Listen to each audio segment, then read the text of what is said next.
नमस्कार, आप देख रहे हैं सीएनबीसी आवाज और ये है आवाज अड्डा। प्रधानमंत्री नरेंद्र मोदी ने एक बड़ा ही क्रांतिकारी आइडिया दिया है। उन्होंने लोकसभा, विधानसभाओं और पंचायतों के चुनाव एक साथ कराने का सुझाव दिया है।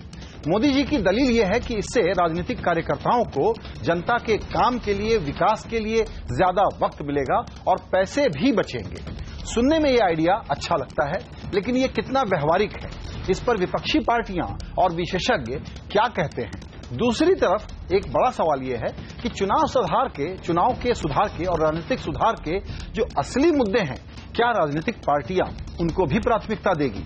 इसी मुद्दे पर चर्चा के लिए आज हमारे साथ मेहमानों का बड़ा खास पैनल जुटा है। हमारे साथ हैं बीजेपी के प्रवक्ता जीवीएल नरसिम्हा राव, कांग्रेस के प्रवक्ता प्रेमचंद मिश्रा, जेडीयू के महासचिव केसी त्यागी, एडीआर के फाउंडर प्रोफेसर जगदीप चोकर, सीएसडीएस के डायरेक्टर संजय कुमार और वरिष्ठ पत्रकार रामकृपाल सिंह। हम कार्यक्रम के दौरान कोशिश करेंगे पूर्व मुख्य चुनाव आयुक्त नवीन चावला से भी बात करने की। आप सभी मेहमानों ने वक्त निकाला, इसके लिए बहुत शुक्रिया। पहला सवाल डॉक्टर चोकर साहब आपके पास लेकर के आऊंगा और यही सवाल है मेरा कि ये आइडिया सुनने में तो बहुत अच्छा इसलिए लगता है कि सारी पार्टियां, खास करके सत्तारूढ़ दल, नहीं तो क्या है कि पूरे वक्त पॉपुलिस्ट कामों में लगे रहते हैं, क्योंकि अगला चुनाव जीतना है, फिर उसके बाद का चुनाव जीतना है। तो ऐसे में मोदी जी के सुझाव पर आपका ओपनिंग रिमार्क क्या है?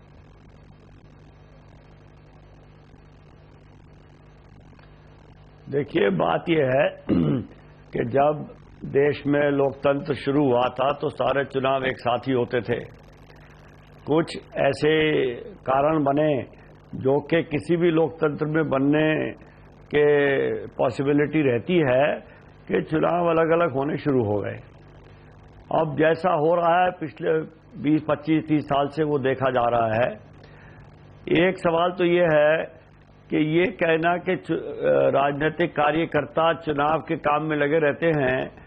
जिस राज्य में चुनाव होता है वहां के कार्यकर्ताओं को चुनाव कार्य में लगना चाहिए। अगर चुनाव हो रहा है बिहार में तो पूरे देश के राजनीतिक कार्यकर्ता बिहार में क्यों लगते हैं? एक बात तो यह है। इसका मतलब यह है कि डिसेंट्रलाइजेशन नहीं है, हर चीज में पूरा सेंट्रलाइजेशन हो रहा है। दूसरी बात यह है कि अगर जबरदस्ती पूरे देश में एक ही दफा चुनाव होंगे, panchayat, urban local bodies, state assemblies और पार्लियामेंट में, तो डेमोक्रेसी का जो ऑपरेशनलाइजेशन है वो भी एक सेंट्रलाइजेशन में तब्दील हो जाएगा। तीसरी बात यह है कि एक दफा जो लोग चुन के आ गए वो फिर सोचेंगे कि हम तो 5 साल के लिए बैठ गए हैं, 5 साल तक हमारा कोई कुछ नहीं बिगाड़ सकता, इसलिए हम जो मर्जी करें जी। चौथी बात यह है कि किसी भी प्रांत में चुनाव होते हैं वो बहुत से फेजेज में होते हैं। ये सोचने की बात है कि वो फेजेज में क्यों होते हैं, क्योंकि लॉ एंड ऑर्डर मशीनरी चाहिए होती है चुनाव शांतिपूर्ण, सुचारूपूर्ण करवाने के लिए जी। अगर पूरे देश में एक ही साथ चुनाव होंगे तो इतनी सिक्योरिटी फोर्सेस कहां से आएंगी, और या फिर चुनाव 1 या 2 महीने चलेगा। तो देखिए, ये जैसा आपने कहा, ये सुनने में और कहने में मुद्दा बहुत अच्छा लगता है और पिछले 15-20 साल से ये चल रहा है। अडवाणी जी ने भी इसके बारे में बहुत दफा जिक्र किया, लेकिन इसको प्रैक्टिकल तौर पे इम्प्लीमेंट करना नामुमकिन है जी। और मैं तो समझता हूं डेमोक्रेसी के असूलों के मुताबिक इसको इम्प्लीमेंट करना भी नहीं चाहिए जी। बिल्कुल। आइए नवीन चावला साहब को शामिल करते हैं, क्योंकि उन्होंने हैंडल किया है।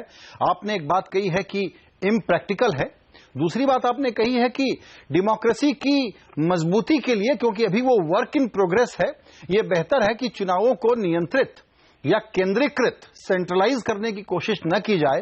और ऐसा जरूरी नहीं है कि एक साथ ही चुनाव होंगे तो ही लोकतंत्र मजबूत होगा या तभी शासन का वक्त मिलेगा। ये आपके कुछ की पॉइंट्स हैं।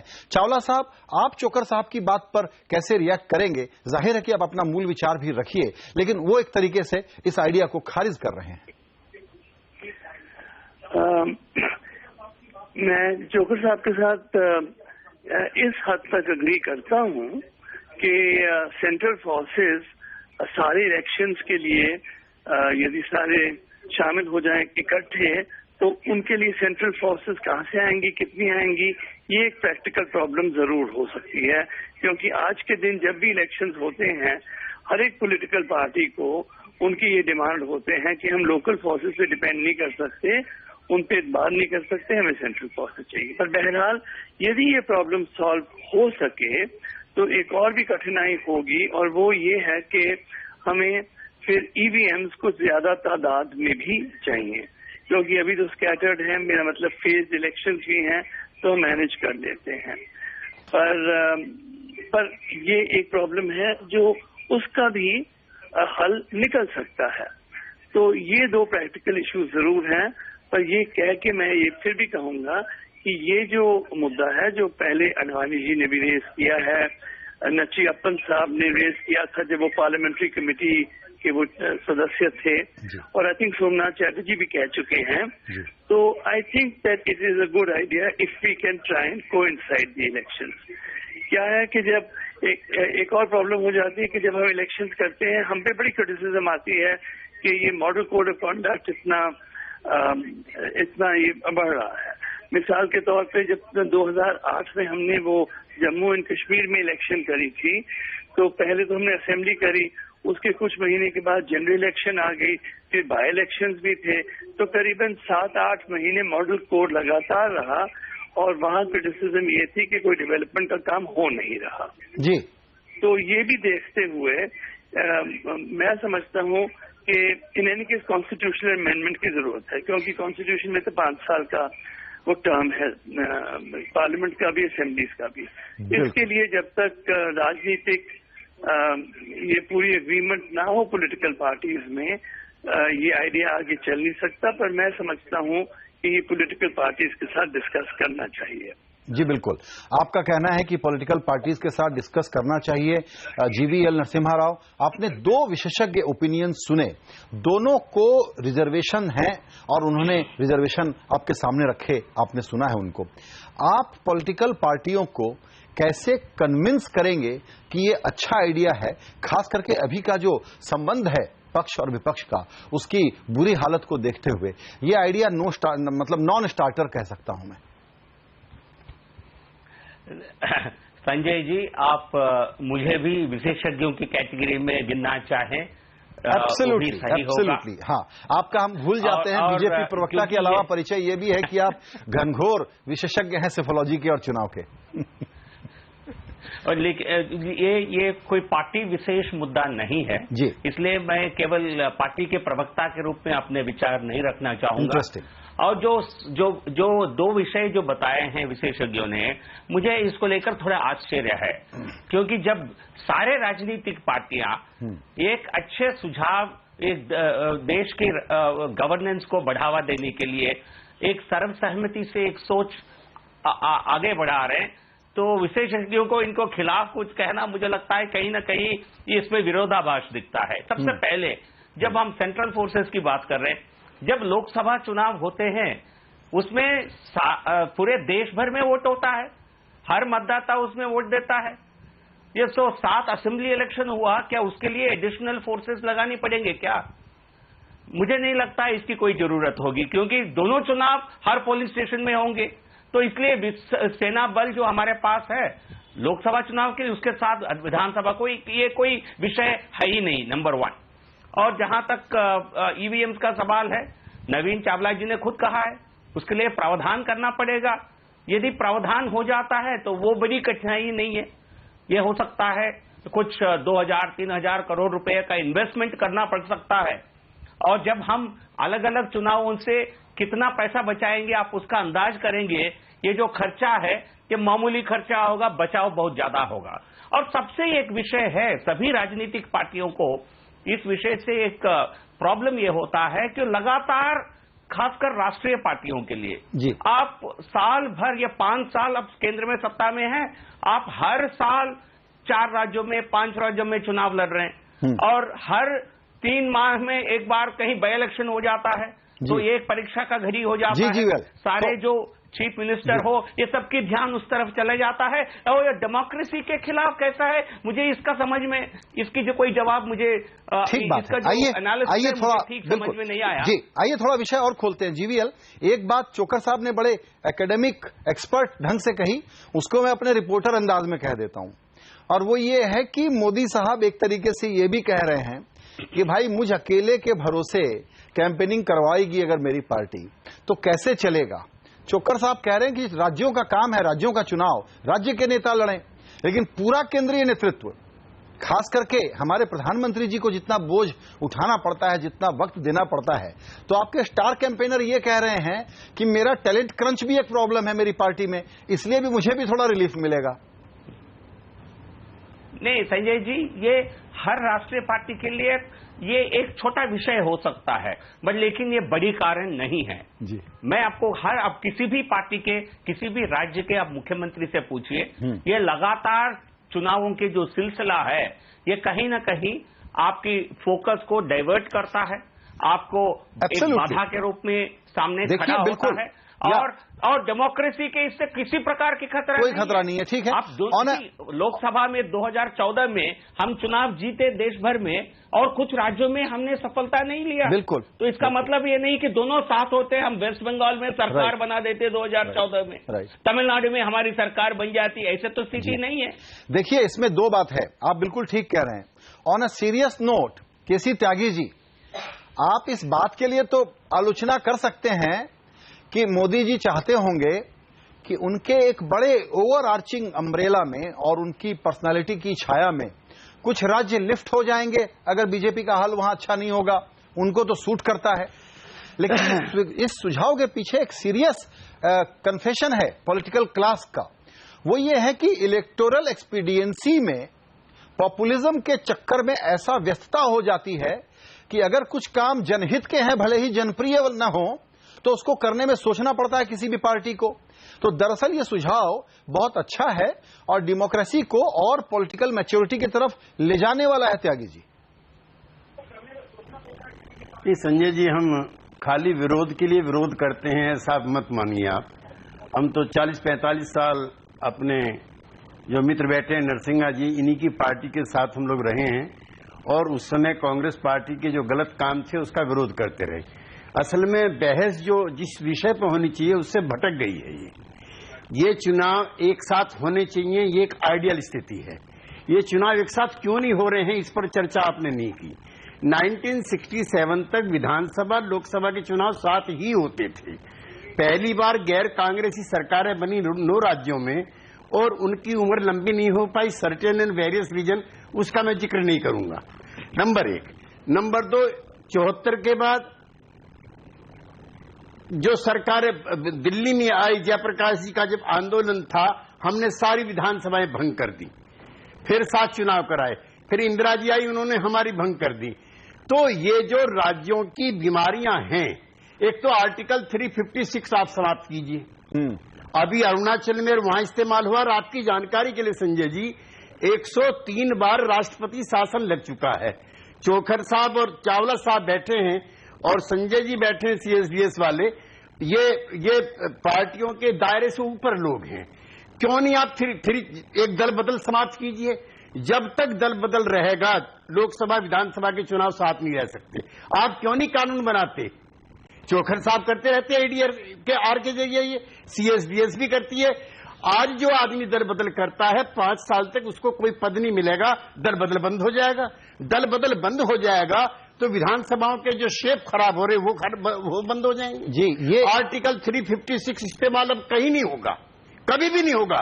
सब विधानसभाओं के, लोकसभाओं के चुनाव साथ होने लगेंगे। जी, जहां तक खर्चे की बात है, चोखर साहब की रिपोर्ट के मुताबिक 2014-15 में बीजेपी को सबसे ज्यादा 437.35 करोड़ रुपए मिले, और ऐसे भी डोनेशन के नाम सामने आए जिनका पेन डिटेल आज तक सामने नहीं पाए। ये खाली मैं आपके लिए नहीं कह रहा हूं नरसिंहा जी, आपसे ज्यादा पैसा डोनेशन में कांग्रेस पार्टी भी लेती रही है। तो चुनाव महंगे हो जाएंगे, ये कोई बहाना नहीं है। चुनाव सस्ते करने के लिए, प्रो पीपल करने के लिए BM तारकुंडे के नेतृत्व में कई बार हमने और जनसंघ के लोगों ने भी कई बार प्रयास किए, उस समय की कांग्रेस पार्टी ने चुनाव सुधार नहीं होने दिए। तो एक तो इफेक्टिव चुनाव सुधार कीजिए, एक जो है दल बदल विरोधी कानून को सख्त बनाइए। जी, असल बात ये है कि अगर प्रधानमंत्री जी ने यह मुद्दा उठाया है तो हमको ये अपेक्षा करनी ही चाहिए कि वो पूरे पॉलिटिकल रिफॉर्म और इलेक्टोरल रिफॉर्म की बात एक मुश्त करते तो इस बात के पीछे गंभीरता और क्रेडिबिलिटी क्या ज्यादा नजर नहीं आती। नरसिम्हा राव जी आप इसका जवाब देंगे, लेकिन उसके पहले मैं अपने बाकी मेहमानों का एक एक ओपनिंग कमेंट ले लूं। प्रेमचंद मिश्रा जी, इसमें यह मत देखिए कि इनको फायदा है या नहीं, कभी ये रहेंगे कभी आप लोगों की पार्टी रह सकती है, लेकिन ये एक अच्छा सुझाव है कि नहीं, आपका क्या कहना है? देखिए, ये अव्यवहारिक सुझाव है। मैं इसे अव्यवहारिक इस रूप में मानता हूं कि कुछ तो कमेंट्स हमारे दूसरे पैनलिस्ट ने दिया है, मैं उसको रिपीट न करते हुए जी मैं समझता हूं कि अगर एक साथ आप पंचायत, नगर निकाय, विधानसभा और लोकसभा एक साथ कराएंगे तो मैं समझता हूं सबसे बड़ी कठिनाई तो ये हो जाएगी कि वोटिंग का टाइम कितना आप देंगे। क्या 2 दिन 3 दिन तक मतदान होता रहेगा एक बूथ पर? क्या रातों में ही मतदान होगा? एक वोट डालने में ईवीएम मशीन पे भी लगभग 2 मिनट लगता है और 60% सुपर पोलिंग होते होते समय पूरा हो जाता है। तो अगर उसमें पंचायत के भी वोटिंग होंगे, विधानसभा के भी होंगे, एक साथ कई पोलिंग बक्से लगे रहेंगे पोलिंग बूथ पर, तो ये टाइम टेकिंग जॉब है, नंबर 1। नंबर 2, स्थानीय मुद्दे, राष्ट्रीय मुद्दे, राज्य के मुद्दे अलग अलग होते हैं। पंचायत चुनाव, नगर निकाय चुनाव पार्टी बेसिस पे नहीं होता है, विधानसभा, लोकसभा पार्टी बेसिस पे होता है। तो ये भी एक कठिनाइयां होंगी। क्या हमारे मतदाता इस देश में इतने परिपक्व, शिक्षित हैं, प्रशिक्षित हैं कि वो देखेंगे अलग अलग पार्टियों के कैंडिडेट कौन है, उनका क्या सिंबल है, क्या उनका मैनिफेस्टो है? तो कई प्रकार की इसमें व्यवहारिक स्तर पर कठिनाइयां आ जाएंगी। तो मैं समझता हूं प्रधानमंत्री ने जो उनका लहजा होता है बोलने का, कुछ ऐसा बोलो कि न्यूज बन जाए, उस लहजे में कहा होगा क्या कि आज तक भारतीय जनता पार्टी की कार्य समिति ने भी ऐसा चर्चा नहीं किया है। नहीं देखिए सर मैं बता रहा हूं आपको, मैं जो कहना चाहता हूं, अगर भारतीय जनता पार्टी सत्तारूढ़ पार्टी है, अगर उसकी कार्य समिति का ये फैसला होता, सभी पार्टी के लोगों को बुला के इसी विषय पर आप चर्चा करते, तो एक होता है कि भाई आपने दूसरे पार्टियों से भी राय ली है। तो ये सब बिना प्रोसेस में डाले हुए और बिना जो जमीनी सच्चाई है उसको आप समझे अगर कुछ भी एक साथ कर देते हैं, तो मैं समझता हूं और व्यवहारिक इसी आधार पर मैं इसको मानता हूं। सबसे बड़ी कठिनाई ये होगी इसमें कि जो राष्ट्रीय पार्टियां हैं उनको तो ठीक है कुछ सुविधाएं मिल जाएंगी, लेकिन कई जो छोटे छोटे दल हैं उनको बहुत कठिनाइयां होंगी। और मतदाता अभी भी जो अखबार नहीं पढ़ता है, बहुत सारे लोग हैं जिन्होंने ट्रेन भी अभी तक नहीं देखी है, उनके घर में अभी भी टीवी नहीं है, तो उन तमाम लोगों को एक साथ 4-5 चुनाव के लिए ऑप्शन एक ही दिन में आप दे रहे हैं कि आपको अलग अलग वोट करना है, अलग अलग सिंबल पे वोट करना है। ये बहुत ही अव्यवहारिक है। ठीक है, आपका भी पॉइंट ये है कि अव्यवहारिक है। आइए 2 क्विक कमेंट लेते हैं और फिर नरसिम्हा राव जी आपके पास आएंगे।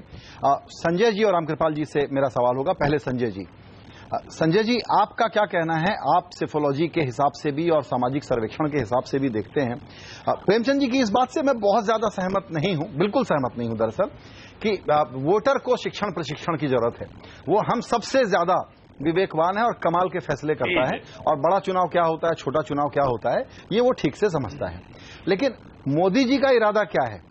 प्रेमचंद जी समझते हैं कि ये हेडलाइन के लिए है, मुझे नहीं लगता कि हेडलाइन के लिए है। मोदी जी और बीजेपी इस बात को पहले से उठाते रहे हैं और वो लोग बड़े गंभीर हैं इस प्रस्ताव को लेकर के कि पहले फेज में एक साथ नहीं तो कम से कम 2 हो जाए, 2 साइकिल चले, एक बीच में एक चुनाव हो जाए जिसमें कुछ राज्य एक साथ खत्म हो जाएं, बाकी राज्य फिर एक लोकसभा के साथ हो जाए, तो फेज में इसको एक जगह ला करके हार्मोनाइज कर दिया जाए। आप क्या कहते हैं? देखिए, इसके व्यवहारिक पहलुओं पे बहुत चर्चा हो चुकी कि क्या यह व्यवहारिक है या नहीं है, जिसमें मैं 2 चीजें और ऐड कर दूं कि जो पंचायत के चुनाव, म्युनिसिपल के चुनाव होते हैं, उनके वोटर लिस्ट और जो लोकसभा विधानसभा के वोटर लिस्ट अलग अलग हैं। जो दोनों चुनाव कराने वाली एजेंसी है, एक स्टेट इलेक्शन कमीशन है और एक जो पंचायत का चुनाव करती है, तो ये व्यवहारिक दिक्कतें और भी हैं जिनके बारे में अभी तक ऑलरेडी चर्चा हुई। इसमें ये 2 चीजें मैंने और जोड़ दी। Very interesting. लेकिन मैं इस बात का पक्षधर नहीं हूं कि लोकसभा के चुनाव, विधानसभा के चुनाव और पंचायत के चुनाव एक साथ हों। इसका कारण हम जानते हैं कि इसके अलग अलग चुनाव कराने से तो तमाम तरह की बातें होती हैं कि जो मोदी जी ने भी कहा कि विकास की प्रक्रिया रुक जाती है, पूरा देश चुनाव के मोड में रहता है, लेकिन प्रेमचंद जी की बात से मैं बहुत हद तक सहमत हूं। ये नहीं कह रहा हूं कि वोटरों को शिक्षा की जरूरत है, लेकिन ये एक आम धारणा है या ऐसा देखा भी गया है। अगर विधानसभा, लोकसभा और पंचायत के चुनाव एक साथ हों तो आप देखेंगे जिस तरह से मतदाता लोकसभा के लिए वोट करेगा उसी तरह से उसका रुझान विधानसभा और पंचायत के लिए भी वही होगा। मेरा ऐसा मानना है अगर दिल्ली विधानसभा के चुनाव लोकसभा विधान के साथ होते तो शायद नतीजे ऐसे नहीं होते, कुछ अलग होते। बिहार का विधानसभा चुनाव अगर लोकसभा के साथ होता, मैं एक हाइपोथेटिकल बात कर रहा हूं, इस तरह के नहीं होते। तो इसको और अगर आप पिछले चुनावों को अगर प्लॉट करके देखें, जब जब लोकसभा चुनाव के बाद तुरंत विधानसभा के चुनाव हुए या साथ साथ हुए, उसके नतीजे किस तरह के होते हैं। और जब विधानसभा के चुनाव और लोकसभा के चुनाव में अंतर रहा, गैप रहा साल 2 साल का, तो उसमें मतदाता एक परिपक्व तरीके से यह निर्णय ले पाता है कि लोकसभा में मुझे किसे वोट करना है और विधानसभा में मुझे किसे वोट करना है। तो ये जो फेडरल स्ट्रक्चर जो एक तरह से फुल ब्लूम है आज, लोग मतदाता ये समझते हैं कि विधानसभा और लोकसभा के चुनाव में अंतर किया जाए, वो शायद फिर से धूमिल होने लगेगा और मैं इसका पक्षधर नहीं हूं। बिल्कुल, आपकी राय बड़ी साफ है कि ये अच्छा सुझाव नहीं है। रामकृपाल जी, हम लोग यूनियन ऑफ स्टेट्स हैं। स्टेट्स को कहा जाए कि आप हमको फॉलो करिए, हम एक एकल यूनिफॉर्म सेंट्रलाइज्ड व्यवस्था से, उस कैलेंडर से इस गणराज्य को चलाना चाहते हैं। अगर इसके पीछे ये आग्रह है तो जो संजय जी कह रहे हैं वो ठीक बात है कि जो फेडरलिज्म को बढ़ावा देना है, मजबूत करना है, राज्यों की खुद मुख्तारियां बढ़ानी है। आपका परफॉर्मेंस अच्छा नहीं है, हारिए 2 बार, 2 साल चले विधानसभा, 4 साल चले, क्या फर्क पड़ता है। आप इस सुझाव को कैसे देखते हैं? गंभीर सुझाव है या पॉलिटिकली क्लेवर सुझाव है, इसलिए पुश कर रहे हैं मोदी जी? देखिए संजय जी, इसमें बहुत ज्यादा अभी ढूंढना, कोई ये कहना कि ऐसा पहली बार सुझाव दिया गया, ऐसा नहीं था। किसी त्यागी भाई ने अभी जो बात कही थी, संविधान निर्माताओं ने और जो भी उनके मन में कल्पना थी, सन 52 से लेकर के 1967 तक, पहले चुनाव से लेकर के 1967 तक 15 साल तक इस देश में चुनाव हुए थे। तब मतदाता ज्यादा शिक्षित था, लेकिन विधानसभा और लोकसभा का चुनाव साथ ही होता था। तब बहुत कम पढ़े लिखे लोग थे। आप सोचिए सन 52 से लेकर के और आज शिक्षा का क्या स्तर है। तो जो लोग ये कह रहे हैं ये हो रहा था, वो डिरेल हुआ है संजय जी। तो मोदी जी कोई नई बात नहीं कह रहे हैं, वो सिर्फ इतनी बातें उसमें जोड़ रहे हैं कि नगर निगम और ग्राम पंचायतों को भी जोड़ रहे हैं। मैं समझता हूं जो अव्यावहारिक है। लेकिन अगर एक मान लीजिए एक सुझाव दिया जा रहा है तो उस पर अभी एक बहस चलनी चाहिए। संजय जी, एक मैं चीज बताऊं आपको, 2014 से लेकर 2019 तक हर साल चुनाव हैं। आप कल्पना कीजिए कि एक चुनाव में अगर चाहे एक राज्य का हो चाहे 2 राज्य का हो, लगभग करीब 1.5 महीने 2 महीने आचार संहिता लागू रहती है। आप पूरे 5 साल का टेन्योर जोड़ लीजिए, 5 आप कितने दिन हो गए आप सोचिए। अगर 1.5 महीना भी आप जोड़ लें तो 7.5 महीने, 5 साल के टेन्योर में 7.5 महीने आप कोई भी पॉलिसी डिसीजन केंद्र सरकार नहीं ले सकती है। सही बात। आप बताइए कि क्या होता है, 5 साल जो काम करने का मौका मिला है उसमें अगर आप 1 साल आपका ये चला जाता है। और अभी जो ये बात कही जा रही थी कि भाई असम में चुनाव है तो यूपी वाले के क्या मतलब है। देखिए, चुनाव देश में कहीं भी होगा, इंटरलिंक्ड है। केंद्रीय सत्ता उसमें इन्वॉल्व रहेगी, अपोजिशन भी उसमें इन्वॉल्व रहेगा, चाहे असम में हो, चाहे नागालैंड में हो, चाहे यूपी में हो, चाहे बिहार में हो, असर तो पड़ता ही है। आप कोई पॉलिसी डिसीजन नहीं ले सकते। आप ये बताइए, एक विकासशील हिंदुस्तान जैसे विकासशील देश में और जब संसद चलती है तो जो हाल हो रही है आप देख रहे हैं, तो आप ये मानेंगे कि 5 साल में 1 साल तो आप कोई पॉलिसी डिसीजन ले ही नहीं सकते हैं बिकॉज ऑफ इलेक्शंस। तो मेरा ये कहना है कि भाई आप, जरूरी नहीं है कि हर चीज को आप, एक सुझाव है उसमें बहुत सारी चीजें काट छांट की जा सकती हैं। आप ग्राम पंचायत और नगर निगम को मत जोड़िए उसमें, लेकिन कम से कम ये तो हो सकता है कि राज्यसभा और ये राज्य और केंद्र विधानसभा इनका चुनाव एक साथ हो। और देखिए, सन 52 करने के लिए कि आपने अनपढ़ जनता, सेमी अनपढ़ मतलब सेमी लिटरेट जनता ने परिपक्व होकर के फैसला दिया था। और अभी एक बात और बता दूं, जो अभी कहा जा रहा है संजय जी, 85 में राजीव गांधी जी प्रधानमंत्री बने और 60 दिन के भीतर ही शायद विधानसभा के चुनाव हुए, उसी कर्नाटक की जनता ने, जिसने थम्पिंग मेजोरिटी से राजीव को वोट दिया था, जब विधानसभा के चुनाव हुए तो उसने रामकृष्ण हेगड़े को चुनाव दिया। 8 दिन में वहां कोई जमीनी सच्चाई नहीं बदल गई थी। तो मतदाता पहले से डिसाइडेड है, चाहे आप बड़े अच्छे से फर्क करता है कि तो भी ऊपर का वोट और नीचे का वोट कैसे डाला जाए। को चुनता और प्रधानमंत्री इनको चुनता। बिल्कुल ये एक्सेप्शन हो सकता है, लेकिन अगर आप सारे चुनाव को प्लॉट करके देखेंगे तो आपको दिखाई पड़ेगा कि जी हाँ। संजय जी आप अपनी बात रखिए, लेकिन उसके पहले क्योंकि नवीन चावला साहब को मैं अब उनको जाना है, लेकिन चूंकि वो फोन लाइन पे हैं तो एक सवाल उनके जाने के पहले मैं लेना चाहूंगा उनसे। बिल्कुल ठीक कह रहे हैं कि एक सुझाव है, रामकृपाल जी कह रहे हैं, और इस पर बहस होनी चाहिए। आपने कुछ मुद्दे सामने रखे, आप थोड़ा और विस्तार करें, क्योंकि संजय जी ने एक इंटरेस्टिंग बात उठा दी कि आपके जो ग्राम पंचायतों के चुनाव है, लोकल चुनाव, उसकी वोटर लिस्ट ही अलग है। यानी कि अगर प्रधानमंत्री जी ये सुझाव दे रहे हैं तो उसके प्रिकर्सर के रूप में चुनावों को और ऑर्डरली और इफिशिएंट और ऑर्गेनाइज बनाने के लिए और दूसरे काम करने पड़ेंगे, भूमिका तैयार करनी पड़ेगी। अब फिर जाकर के ये रियलिटी सामने आएगी कि अब उत्तराखंड का बचा हुआ कार्यकाल है तो मैं अपनी मर्जी से राष्ट्रपति शासन रखूं या वहां पर कोई बीच में मध्यावधि चुनाव करवाऊं, या जो सरकार चला रही थी मैं इस बात को इग्नोर करूं कि उसके कुछ असंतुष्ट लोग छोड़ना चाहते हैं, क्योंकि ये भी तो एक लोकतांत्रिक मजबूरी के तौर पर ही सामने आया था या जरूरत के तौर पर सामने आया था कि दल बदल भी आजादी है, लोकतंत्र के हित में है, होने दीजिए। लेकिन आजकल इसका इस्तेमाल तो लोग तोड़मोड़ के लिए करते हैं, संविधान के दाएं से बाएं से मिसयूज करने के लिए करते हैं। तो ऐसी समस्याएं और कॉम्प्लेक्स हो सकती हैं।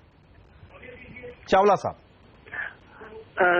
कॉम्प्लेक्स तो जरूर होंगी भी, पर जो बेसिक आइडिया है कि हम ये असेंबली के, क्योंकि आपने ये सही कहा और संजय जी ने भी सही कहा था कि जहां पंचायत और म्यूनिसिपैलिटी की बात है वो तो स्टेट इलेक्शन कमीशन कराती है, वो तो अलग से कॉन्स्टिट्यूशनल अथॉरिटी है और उनके साथ हम कोइंसाइड नहीं करते क्योंकि हम पार्लियामेंट के और असेंबली के करते हैं, स्टेट असेंबली के।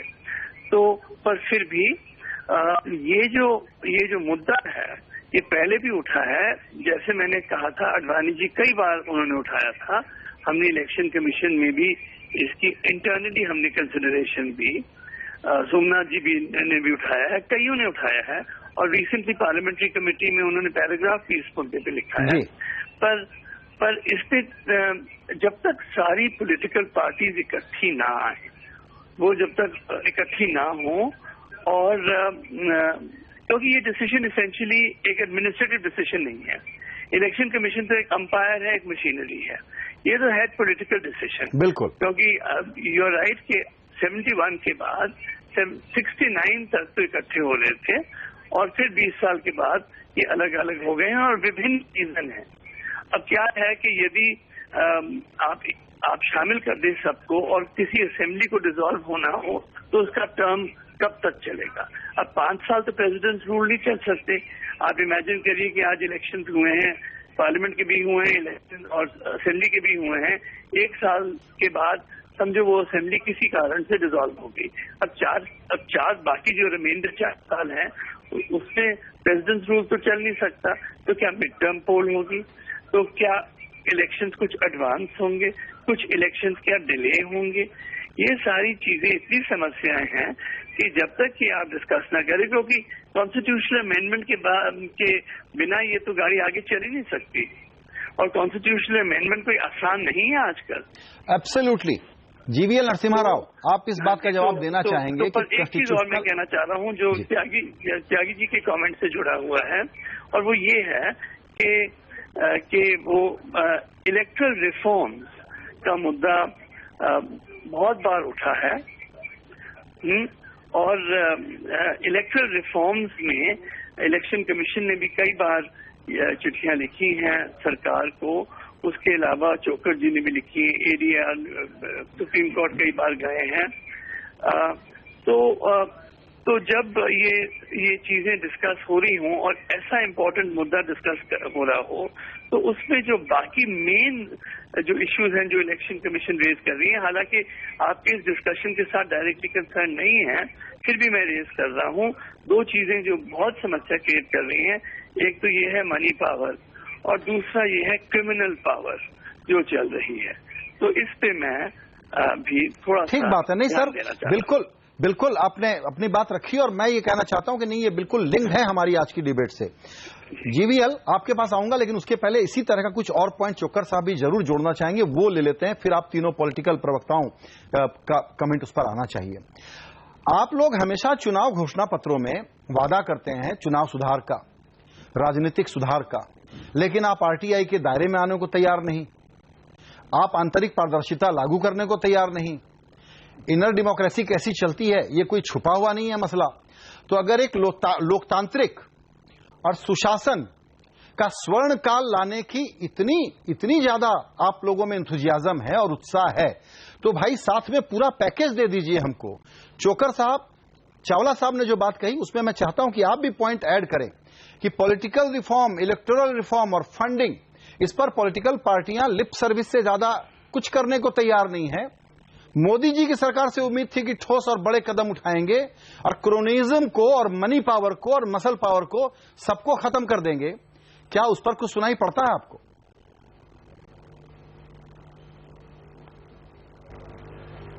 देखिए, ऐसा है, मैं उस पर आऊंगा, लेकिन मैं पहले एक बात बता दूं कि पॉलिटिकल पार्टियों में जब कोई ऐसी बात आती है कि सारे पॉलिटिकल सिस्टम को थोड़ा बहुत सुधार करने की कोशिश हो, तो सारी पॉलिटिकल पार्टियों में एका हो जाता है।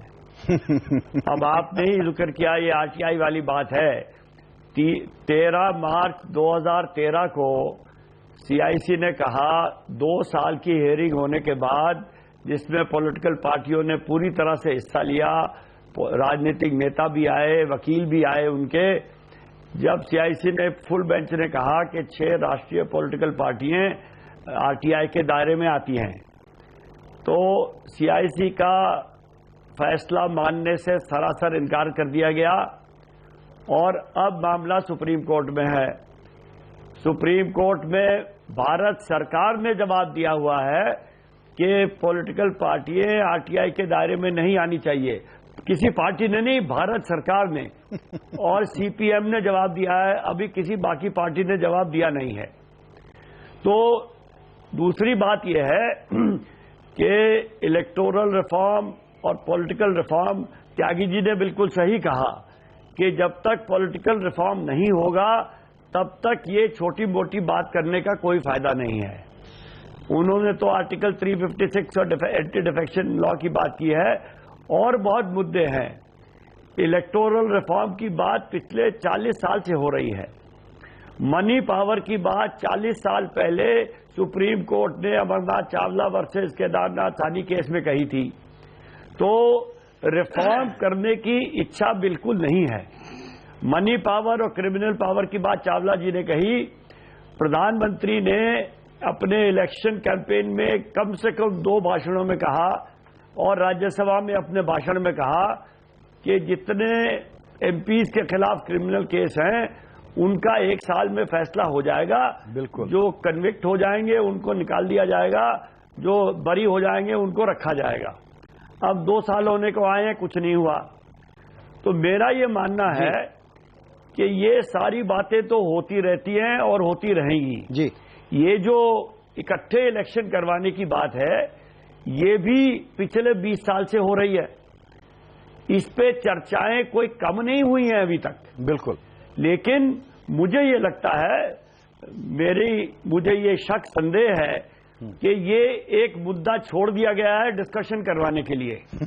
आप भी डिस्कशन करवा रहे हैं, अखबारों में भी लोग लिखेंगे, तो देश के जो बेसिक मुद्दे हैं उनसे थोड़ी सी अटेंशन डाइवर्ट हो जाएगी। सर अगर तो 2, 4, 3 हफ्ते इसमें निकल जाएंगे जी। अगर और बात खत्म है। और एक मिनट मुझे पूरी करने दीजिए जी। ये नहीं, मेरी बात सुनिए। ये कार्यकारिणी में बात हुई, कार्यकारिणी की मीटिंग खत्म हुए कई दिन हो गए हैं। कार्यकारिणी के मीटिंग के बाद ये बात बाहर नहीं निकली जी, ये आज बाहर निकली है, निकाली गई है। तो मेरी समझ में नहीं आता कि एकदम देश में चुनाव इकट्ठे कराना सबसे बड़ा मुद्दा हो गया है जी। अरे भैया क्या क्या हो रहा है, विजय मल्ल्या भी भाग गया है। दुनिया भर के काम हो रहे हैं, लेकिन अब सारा देश इसी पे लगा रहेगा 3 दिन। चोकर साहब, तो जो बेसिक पॉलिटिकल रिफॉर्म है, हाँ। आंतरिक लोकतंत्र लाना और फाइनेंशियल ट्रांसपेरेंसी लाना, आरटीआई के अंडर होना, ये काम पे चर्चा हो तो उसमें चर्चा में भाग लेने का कोई फायदा भी है। एब्सोल्युटली सर, इसीलिए हम चर्चा कर रहे हैं। और जीवीएल नरसिम्हा राव, आप इस बात का जवाब दीजिए। चोकर साहब ने एक बात कही है कि जब तक political reform, financial transparency, electoral reform की बात नहीं करेंगे, तब तक जो मैंने अपनी ओपनिंग में कहा था कि क्रांतिकारी आइडिया है, उसको चोकर साहब कह रहे हैं छोटी मोटी बात है। और पता नहीं क्यों चलाई गई कार्यकारिणी की मीटिंग के 3 दिन के बाद और आप लोगों ने इसको लपक लिया है। अपनी पोजीशन में साफ कर दूं कि इस बहाने हम तो पॉलिटिकल रिफॉर्म पर ही फोकस करना चाहते हैं। छोटे से ब्रेक के बाद चर्चा के लिए शामिल रहिएगा, आगे बात करेंगे। जीवीएल नरसिम्हा राव, केसी त्यागी, चोकर साहब और रामकृपाल जी, संजय जी और प्रेमचंद मिश्रा के और ओपिनियन लिए जाएंगे। छोटा सा ब्रेक।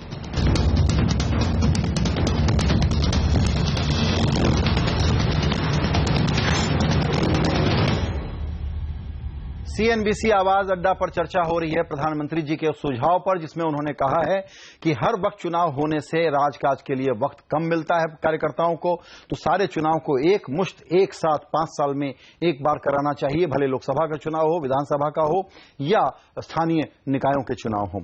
चोकर साहब ने जो बात रखी, जीवीएल नरसिम्हा राव, बहुत संक्षेप में उन्होंने पूरा क्रिटिक सामने रख दिया है पॉलिटिकल क्लास की हिपोक्रेसी का, कि एका हो जाता है जब आरटीआई की बात आती है, तब रिफॉर्म की बात करते नहीं है। और तीसरा, उन्होंने बड़ा सर्कमस्टांशियल प्रश्न खड़ा कर दिया है कि कार्यकारिणी की ब्रीफिंग में तो ब्रीफ किया नहीं गया, फिर बाद में ये एक फ्लोट बलून छोड़ा गया है। क्या कहते हैं आप? संजय जी, ये चोकर जी, मैं समझ रहा था अब तक एक सकारात्मक सोच रखने वाले व्यक्ति हैं, इतने सिनिकल हैं, इतने नकारात्मक और छोटी सोच रखते हैं, ये मुझे कहने में कष्ट हो रहा है, लेकिन मुझे कहना पड़ रहा है। आपको एक छोटी मोटी विषय लगता है कि ऐसा बड़ी आइडिया जो उन्होंने बाकी पार्टियों के साथ शेयर किए हैं, जो प्रधानमंत्री जी ने जो बात कही कि जो राज्यसभा में कुछ सांसद अभी रिटायर हुए, उनके उस दौरान वो वहां एक फंक्शन हुआ, उसमें प्रधानमंत्री जी ने संबोधन किया, उसके बाद कुछ नेताओं से उनकी बातचीत हुई, अपोजिशन लीडर से, वो सब इसको लेकर इंटरेस्टेड थे, इस बात को आगे बढ़ाने के लिए। मैं कांग्रेस के प्रवक्ता और अन्य प्रवक्ताओं को, अन्य पैनलिस्ट को ये बताऊं कि law and justice, public grievances, law and justice departmental standing committee है राज्यसभा का, इन्होंने 79th कमेटी के रिपोर्ट अभी कुछ ही महीने पहले, 3 महीने पहले इस विषय पे चर्चा किया और सर्वसहमति से ये कहा इस विषय पर चर्चा आगे बढ़ानी चाहिए, पहल करनी चाहिए, ऐसा उनका सबका मानना था। इस स्टैंडिंग कमेटी का चेयरमैन है कांग्रेस पार्टी के राज्यसभा सांसद नचियप्पन जी। इसमें जितने हमारे मेंबर हैं उतने कांग्रेस के मेंबर हैं, अभिषेक मनु सिंह भी हैं, कांग्रेस मेंबर्स के अलावा केटीएस तुलसी जो कांग्रेस से जुड़े हैं वो सब है, जेडीयू के एक मेंबर हैं। मुझे लगता है आप पार्लियामेंट में एक बात और बाहर एक बात कहे शोभा नहीं देता है। और दूसरी बात, जो प्रधानमंत्री ने जो आइडिया व्यक्त किया है, ये गवर्नेंस की सुविधा के लिए किया है। भाई, ये छोटी मोटी बात लगती है? इसमें पब्लिक धन, सुन लीजिए, आप सबने बहुत समय निकाला, इसमें समय व्यर्थ किया मेरे विचार से, असली मुद्दे से भटकते हुए, तो इसलिए मुझे बोलने दीजिए। और जो इस प्रकार की यदि साइमल्टेनियस इलेक्शन की बात आएगी, सबके उसके साथ साथ कई अन्य फैसले करने पड़ेंगे, ये सर्वसहमति से नहीं, ये कई अन्य पर आपत्ति है सर। एक मिनट जीवीएल, कई अन्य पर आपत्ति है। एक सेकंड सर, एक सेकंड, आपको क्या आपत्ति है? हाँ, मेरी आपत्ति बड़ी सिंपल। आपको क्या आपत्ति है? पॉलिटिकल रिफॉर्म, पार्लियामेंट में चर्चा करें इस पे। एक सेकंड सर, पॉलिटिकल रिफॉर्म, एक सेंटेंस बोल दूं मैं, एक सेंटेंस, ए फिक्स टेन्योर। इसे देखिए, जब आप साइमल्टेनियस इलेक्शन को आगे बढ़ाते हुए काम करेंगे, उसके साथ साथ आपको असेंबली और पार्लियामेंट के लिए फिक्स टर्म का भी आपको विचार करना पड़ेगा। उस समय किस परिस्थितियों में ये फिक्स टेन्यूर हो सकता है, विधानसभा का कार्यकाल या लोकसभा का, ताकि वो भंग ना हो जाए बीच में। ये सब, इसके लिए सर्वसहमति जरूरत है। ये बड़े बड़े विचार है, ये छोटी मोटी बात नहीं है। जो सोचते नहीं है, जो विचार को समझते नहीं है, वो कह सकते हैं छोटी विचार है ये। जीवीएल, आपसे मेरा सवाल ये है लेकिन उसका जवाब मैं लूंगा प्रेमचंद जी और त्यागी जी के कमेंट के बाद। सवाल मेरा यह है कि ये ऑपरेशनल डिटेल है, मूल बात है पॉलिटिकल रिफॉर्म, और उस पर आप लोग चुप हैं। इसीलिए मैं कहना चाहता हूं, आप हो या कोई पॉलिटिकल पार्टी हो, आप लोगों का दूसरा नाम है, पर्यायवाची नाम है, वो है हिपोक्रेसी। आप लोग पॉलिटिकल रिफॉर्म की बात नहीं करेंगे, आप लोग ऑपरेशनल डिटेल और लॉजिस्टिकल डिटेल की बात करेंगे। आप किस बात की? नहीं, आप क्या बात कर रहे हैं? हम डेमोक्रेटिक पद्धति से नहीं चलते हैं। भारतीय जनता पार्टी आज विश्व के सबसे बड़ी पार्टी है। हमारे 11-11.5 करोड़ मेंबर्स हैं, उनकी लिस्ट उपलब्ध है। क्या ये सब कोई किसी के नहीं, आप मेरे सवाल का जवाब नहीं दे रहे हैं। आप मेरे सवाल का जवाब नहीं दे रहे हैं। नहीं, 11.5 करोड़ क्यों नहीं दे रहा हूं? प्रेमचंद जी, क्या हमारी नेता का चयन जी प्रेमचंद जी, प्रेमचंद जी, हमारे यहाँ 50 साल तक एक ही परिवार प्रेसिडेंट के रूप पद पे नहीं बैठे रहते हैं। देखिए अभी सर्वानुमति सबसे ज्यादा सर्वानुमति बनानी है आपको, और आप फिर परिवारवाद पर अटैक कर रहे हैं। अभी प्रेमचंद जी आप पर काउंटर अटैक करेंगे। मैं प्रेमचंद जी को आपकी तरफ से कन्विंस करने में लगा हुआ हूं। एक मिनट रुकिए। प्रेमचंद जी, उस खबर में यह भी कहा गया कि गुलाम नबी आजाद सहमत नजर आए इस सुझाव से। जीवीएल का कहना है कि आपके सांसद लोग मेंबर हैं उस कमेटी में जिसका सुझाव है कि ये होना चाहिए। बड़ा महान काम है ये कांग्रेस का मेंबर है कि चुनाव एक साथ हो जाए। क्रांतिकारी सुझाव अगर इसको माना जाए तो कांग्रेस पार्टी डिक्लेयर करे अपना सपोर्ट, बहुत अच्छी बात है। नहीं, संजय जी, कांग्रेस ने इसके व्यवहारिकता पर सवाल उठाया है। प्रैक्टिकली इसको इम्प्लीमेंट करने में यहां पैनल में बैठे कई लोगों ने अपने एप्रीहेंशन बताए हैं। मैंने भी तो वही कहा है, मैंने उसको रिपीट नहीं करते, कुछ नई चीज दी है। अब कश्मीर में 6 साल पे चुनाव होते हैं तो वहां क्या करेंगे आप? आपको ये भी देखना होगा ना कि आपके देश में क्या आपने सिस्टम बनाया हुआ है। चलिए 80% क्या आपकी संवैधानिक बाध्यता है? 80-90% सक्सेस रेट अचीव करेंगे। ये चर्चा सही होगा। चुनाव आप जीवीएल हर चीज में पॉलिटिकल एंगल ढूंढ रहे हैं बैठकर। चोकर साहब ने कोई अव्यवहारिक बातें नहीं कही हैं, उन्होंने कई वैलिड सजेशन दिए हैं, इसको मानना पड़ेगा। और अगर कोई आप रिफॉर्म की बात कर रहे हैं तो अंदर से ईमानदार होना पड़ेगा। इलेक्टोरल रिफॉर्म्स इस देश में हुए हैं और credit goes to Congress and Rajiv Gandhi ji जिन्होंने इसको किया। अब पॉलिटिकल रिफॉर्म्स की बात है तो सारे पॉलिटिकल पार्टियों को उसमें आना पड़ेगा। अब मोदी जी बाहर क्या भाषण देते हैं और पार्लियामेंट के अंदर क्या बोलते हैं? सीएजी को बोलते हैं कि आप कंफ्यूजन मत फैलाइए, सीएजी को पद्म भूषण का आप पुरस्कार देते हैं। मैं ये कह रहा हूं कि पॉलिटिकल पार्टी के कथनी और करनी में जो अंतर है उससे सत्ता पक्ष को बचना चाहिए। यहाँ आप आरोप प्रत्यारोप के लिए नहीं आए, गंभीर विषय पर चर्चा करने आए। लेकिन सुनिए, व्यवहारिक कठिनाइयां हैं वो बताना चाहिए। बिल्कुल नहीं, इस पे बहुत ही आज काम की और बड़ी महत्वपूर्ण बातें आई हैं। ठीक है, नरसिम्हा राव जी को कोई एक बात पसंद नहीं आई, चोकर साहब की बात अलग है, लेकिन चोकर साहब का बड़ा वेल स्टडीड ओपिनियन है और उसको हमको रिस्पेक्ट करना चाहिए और इस बात को रिस्पेक्ट करना चाहिए कि जीवीएल उससे डिसएग्री करें।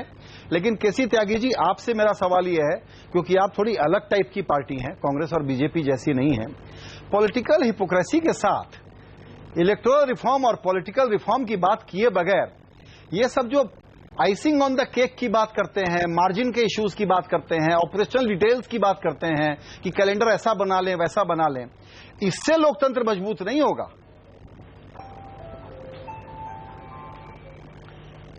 एक तो संजय जी आप भी, चोखर साहब भी, दूसरे संजय जी भी, रामकृपाल जी आजकल नेताओं को अच्छे नहीं लगते, क्योंकि आपको भी कमिटेड बुद्धिजीवी होना चाहिए। आप हमसे असहमति रखने की हिम्मत कैसे करते हैं? हम इस मुल्क के मालिक हैं। तो ये जो जीवीएल की भाषा है आप लोगों के बारे में जी, अगर आप हमें भी क्रिटिसाइज नहीं करोगे तो किसको क्रिटिसाइज करोगे? चोकर साहब देश के इतने नामी ग्रामी आरटीआई एक्टिविस्ट हैं जिसने देश को एक नई दिशा दी है, आप उनको नकली बता रहे हैं। क्यों पॉलिटिकल पार्टीज को हिसाब नहीं देना चाहिए? हाँ, अगर ये हमारी पार्टी के इंटरनल मीटिंग का हिसाब मांगते हैं तो मैं नहीं दूंगा चोकर साहब को, लेकिन 6 पॉलिटिकल पार्टीज को जो चंदा मिला है उसका हिसाब अगर चोकर जी एडीआर के जरिए मांगते हैं तो कौन सी बुरी बात है? मैं चोकर साहब का समर्थक इस मामले में। रामकृपाल जी पत्रकार हैं, सीडीएस वाले, ये मुझे एक मीटिंग में मिले, मुझको हरा रहे थे हमारी पार्टी, मुझे बिल्कुल बुरा नहीं लगा। तो आप लोग जो पैनलिस्ट हैं, जो इंडिपेंडेंट हैं, मैंने जो सवाल किया था चावला साहब ने उसका अच्छा जवाब दिया। आपका व्यंग्य बड़ा जोरदार है भाई। नहीं है इस समय। आपका व्यंग्य बड़ा जोरदार है ये, और आप हमारे बचाव में खड़े हुए हैं। इससे जीवीएल को फर्क पड़ेगा कि नहीं पड़ेगा वो अलग विषय है। दूसरा ये नहीं, हम छोटा सा दूसरा ये है राजनीतिक दलों के लिए भी आज जी त्यागी जी माफ करिएगा चूंकि आप रुक गए हैं बोलते बोलते। छोटा सा ब्रेक लेकर के मैं तुरंत लौटता हूं और चर्चा का एक निष्कर्ष निकालने की कोशिश करते हैं और कोशिश करते हैं कि हम एक डिबेट क्रिएट कर सके जो मोदी जी डिबेट कर रहे हैं उसके सामने। छोटा सा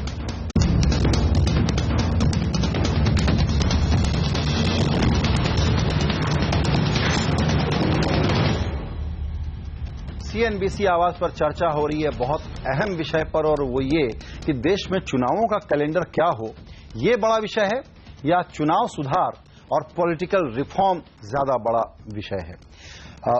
आखिरी सेगमेंट में मैं चाहूंगा कि बहुत संक्षेप में आप लोग अपना फाइनल कमेंट दे दें। संजय कुमार जी, आपने पूरी चर्चा सुनी, आपको मैं बिल्कुल ही पॉलिटिकली एग्नोस्टिक निरपेक्ष कमेंटेटर के रूप में देखता हूं, आप विशेषज्ञ हैं। आप ये बताएं कि ये सुझाव देने का कारण क्या है, ये सुझाव चलेगा या ऐसे ही एक टाइम पास का विषय है?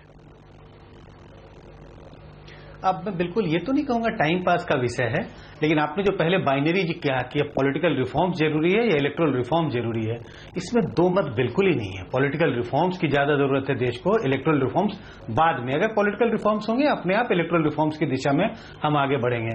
लेकिन मुझे जरूर इस बात का भय है, इस पर थोड़ी दिन चर्चा होगी, हम टीवी में डिबेट करेंगे, जैसा लोगों ने कहा अखबार में लिखेंगे, और कुछ समय के बाद ये बिल्कुल रफा दफा हो जाएगा। जी रामकृपाल जी, फिर भी इन्होंने मोदी जी ने विषय छेड़ा है और being a very very powerful mega brand, वो जो भी कहते हैं, इशारा हो, छोटा वक्तव्य हो, एक वाक्य का वक्तव्य हो, उसके अर्थ होते हैं और उसके फॉलोआउट्स होते हैं।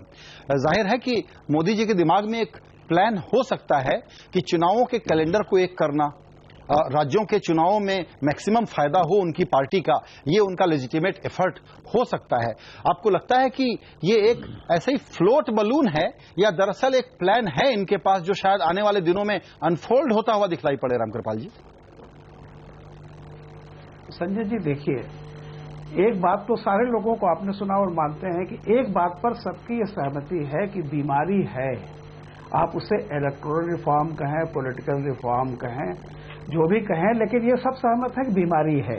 तो अगर बीमारी है और एक डॉक्टर कह रहा है कि इसका ये इलाज है, तो आप यही सिर्फ नहीं कहते रहिए कि नहीं नहीं तेरा इलाज गलत है, तेरा इलाज गलत है। आप कहो कि भाई ये दवा नहीं, ये दवा कारगर होगी, क्योंकि इलाज करना है। तो मोदी जी ने एक चीज शुरुआत की है, आप एक बेहतर सुझाव लेकर के आइए। निगेटिव करना कि ये पॉसिबल नहीं है के बजाय आप एक बेहतर विकल्प सुझाइए। तो देखिए शुरुआत है, जो पॉलिटिकल पार्टीज अगर सब में सहमति है कि यहाँ गड़बड़ियां हैं, इलेक्टोरल रिफॉर्म होना चाहिए, पॉलिटिकल रिफॉर्म होना चाहिए, गंदगी आई है और जिसपे एनडीए यूपीए सब सहमत हैं, उनकी कमेटी है, तो आप एक बेहतर एक उन्होंने लकीर खींची है, आप एक बड़ी लाइन खींचिए, न कि उस लकीर को मिटाना शुरू कीजिए। जी त्यागी जी, सवाल ये है, कमीज रखी है, उससे बेहतर कमीज लेकर के आप आइए और ये बताइए कि नहीं ये कमीज से देखिए बेहतर ये कमीज। त्यागी जी, सवाल यही है नहीं कि नहीं उस कमीज को आप गंदा कर दीजिए और एक गंदी कमीज पर निगेटिव बातें। जी, एक सुझाव आया है त्यागी जी, उसके सामने आप और अच्छे सुझाव दीजिए। रामकृपाल जी का ये कहना है आप उससे बेहतर, उससे ज्यादा इम्प्रूव्ड वर्षन लेकर के आइए कि कैसे चुनाव सुधार लागू किए जाएं और चुनाव प्रक्रिया को मजबूत बनाया जाए।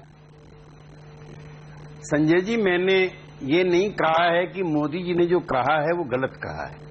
वो एक आदर्श स्थिति अगर हो जाए तो बहुत अच्छा है। मेरा ये मानना है कि वो संभव नहीं है। उसके मैंने दो कारण बताए जिसका मेरे कई साथियों ने, पैनलिस्ट ने सपोर्ट भी किया।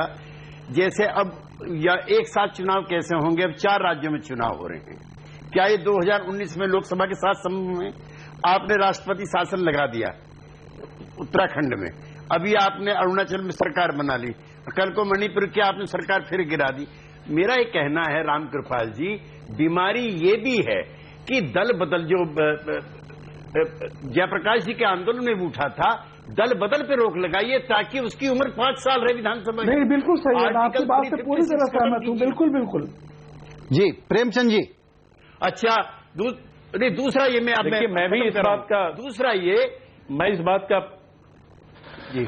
बात का पक्षधर हूं कि अगर सुझाव आया है उस सुझाव में प्रधानमंत्री गंभीर हैं तो इस पर चर्चा होनी चाहिए और जो व्यवहारिक कठिनाइयां हैं उसके समाधान भी ढूंढने चाहिए। आशंका इस बात की है, प्रधानमंत्री कई बार कई अच्छी बात कहते हैं, बाद में फिर उससे पलट जाते हैं और अमित शाह जी का बयान आता है कि वो तो एक जुमला था। वो ऐसा नहीं होना चाहिए इस मामले में। तो मैं अपेक्षा करता हूं चुनाव सुधार, पॉलिटिकल सुधार, ऐसे मामलों में प्रधानमंत्री गंभीरता से अगर कुछ बात करते हैं और विपक्षी दलों को भी कॉन्फिडेंस में लेते हैं तो कांग्रेस चर्चा से थोड़ी पीछे हट रही है। हम तो चाहते हैं कि हर विषय पर चर्चा हो, लेकिन अगर वो अपनी सोच थोपना चाहेंगे, जो उनके माइंडसेट में है वही लाना चाहते हैं, उसमें कोई वेस्टेड इंटरेस्ट है, तो इस पर अलग अलग पार्टियों की अलग अलग राय हो सकती है। तो मैं समझता हूं प्रधानमंत्री को गंभीरतापूर्वक पहले अपनी पार्टी के अंदर इस पर एक राय बनानी चाहिए और फिर सजेशन के साथ सामने आना चाहिए। जी, लेकिन जिस बात पर प्रेमचंद जी आप भी थोड़ा सा किनारा करते हुए बोल रहे हैं, वो आप ये नहीं कह रहे कि भाई कांग्रेस पार्टी तो इतनी पुरानी पार्टी है, हम चुनाव सुधार का एक नया बिगुल बजाते हैं, हम एक एजेंडा बनाते हैं, स्पेसिफिक बात करते हैं, आरटीआई को स्वीकार करने के लिए हम अपने आप को वॉलंटियर करते हैं, इंटरनल डेमोक्रेसी लागू करते हैं, फैली वालों से मुक्ति दिलवाते हैं अपनी पार्टी को, ये तो आप नहीं कहते। संजय जी सुनना चाहते हैं आप। संजय जी मुझे 10 सेकंड दीजिए, मुझे 10 सेकंड दीजिए। आरटीआई हमने लाया ना पॉलिटिकल पार्टियों पर सर, कांग्रेस पार्टी के खाते वहीं पर मुझे हिसाब पूछना होगा, मैं क्या करूं? चुनाव सुधार को लेकर क्या ये सच नहीं है कि राजीव गांधी ने कई बेहतरीन कदम उठाए? आज निष्पक्ष चुनाव हो रहे हैं, क्या वो हमारा योगदान नहीं है? हमने चुनाव आयोग को आगे के लिए सुझाव दीजिए सर, आगे के लिए सुझाव उसको आगे बढ़ाना दीजिए। पॉलिटिकल पार्टी को लेकर मैं समझता हूं वो एक व्यवहारिक कठिनाइयां हैं, इसको हम सबको समझना चाहिए। आप लोगों को स्पेशल ट्रीटमेंट चाहिए, पार्टी भी आप लोगों को स्पेशल ट्रीटमेंट चाहिए। कई कठिनाइयां आ जाएंगी, चोकर साहब आरटीआई वाले मामले को थोड़ा समझना चाहिए, कुछ मजबूरियां हैं पार्टियों की। वही तो मजबूरी है, आप लोगों को कंसेशन चाहिए, आप लोगों को प्रोटेक्शन चाहिए, आप लोगों का ट्रीटमेंट स्पेशल होना चाहिए। आम जनता के साथ, बाकी स्टेक होल्डर के साथ जितने सख्त से सख्त कानून हैं बनाते चलना चाहिए। सर बात यह है, जो मैंने एक शब्द इस्तेमाल किया कि यूनियन ऑफ स्टेट्स हैं, और वहां पर आपने दूसरा शब्द इस्तेमाल किया कि सेंट्रलाइज करना चाहते हैं। एक सेंट्रिस्ट प्रवृत्ति है जो किसी भी रूलिंग पार्टी को होती है। आपसे मैं फिर से वही सवाल पूछूंगा, क्या ये फ्लोट बलून है? मुझे लगता है कि नहीं है, एक सीरियस प्लान है, और अगर सीरियस प्लान है तो उसको आप मानते हैं कि ये प्रैक्टिकली लागू भी किया जा सकता है?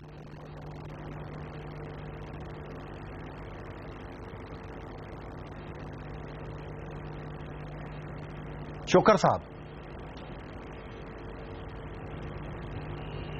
अच्छा, मुझसे सॉरी देखिए, मैं दो बातें कहना चाहता हूं। एक तो नरसिम्हा जी ने मेरी नीच सोच के बारे में बात करके अपनी ऊंची सोच का प्रतिमान दे दिया है, बड़ी अच्छी बात है, मैं समझ गया।